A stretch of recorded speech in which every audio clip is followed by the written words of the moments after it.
দাদি অবাক করো কে দেখা যায় কি করো না ছিঁড়ে যাবো গা। উচিত কথা কইলে দোষ হয়ে যায় না। হ্যাঁ দাদি আইছি তো, এখন কি করবো? এখন আবার বন রাখবো, বইছি না দাদি দিমু না, আমার হাত দেখো না ছোট। ঠিক বলেছেন, আপনার বুদ্ধি ভালো। বন্ধু নাকি আমার জন্য খাইতে পারে বিষ, কি ক আমার জন্য খাইতে পারে বিষ। কি ক কেরা খাবো বিষ? বাবা আমি তো খামু না তোমার ওই বিষ। আমি যে এক পরিস্থিতি এই কথা সে জানতো না। হ্যাঁ ক কি? ও তোমার তো দেখেই বোঝা যায় তোমার অমন 3-4টে ভাতার আছে। দাদি ধমক দাও কে? তুমি নাকি বিয়ে করছো? কেরা গোটা দাদি?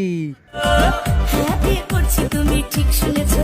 তুমি বিয়ে করলে তাতে আমার